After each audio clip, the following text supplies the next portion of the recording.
What is up, guys and gals and guys? Facing here to bring you some hot T3 Arena actions. Today we're going to talk about how to play the newest character in T3 Arena, that being Fade. I've got a great partner here to play against. This is Prometheus. He is a top 50 Fade player currently in the world. I think last I saw he was number 13. Now, I want to talk to you how to play this character correctly, though, to be most beneficial to your team, as he is a very strong character.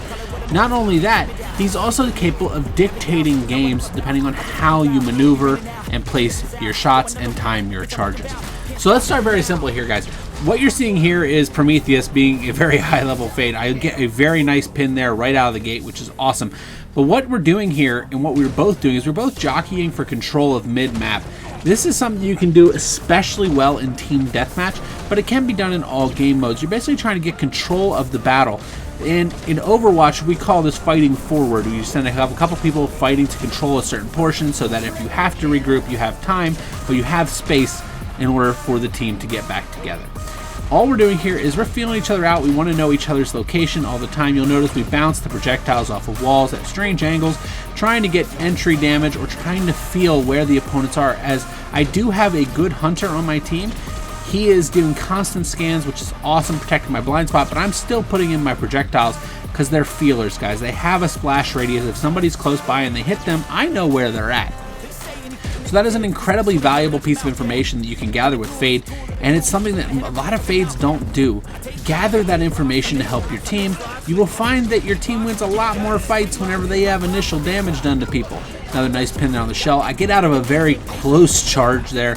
I know how close that was, so shout out to Prometheus. He almost timed that perfectly. Now, once again, we have pushed their team back. This is kind of the goal here. Nice kill here. Now, what I'm going to do here, because I almost died to that shell, is I go for a quick charge. This is something that shells most of the time will either try to jump out of the way of, or they will use their invis to get away.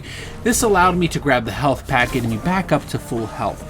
Map awareness with Fade, guys, is key. You don't have a big shield to hide behind like Jabali or Fort, and because of this, you have to be patient.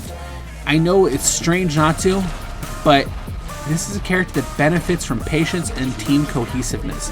Now, what you're going to see here is I push up because I notice they're engaged with Fade. I get this nice save pin while he grabbed my shell. And honestly, that's just a good timing play. I was in position to help my team while protecting the mid control that we had.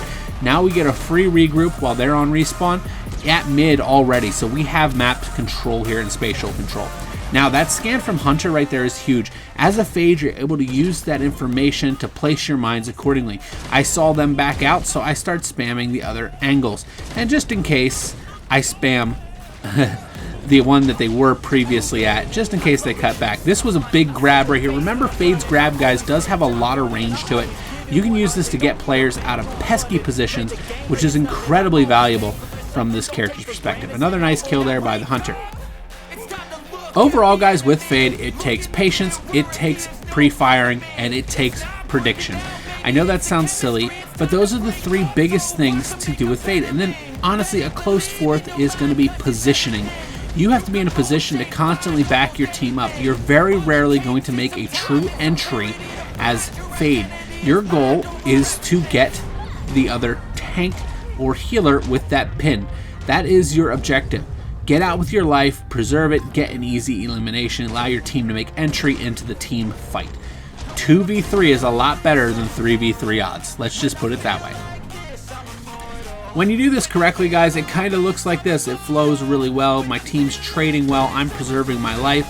I'm spamming the angles, getting the initial burst damage needed, which really helps characters such as Hunter and Shell Out whenever they dish out huge damage. But that extra bit of damage from my explosion allows them the ability to one-shot, or one burst in Hunter's case.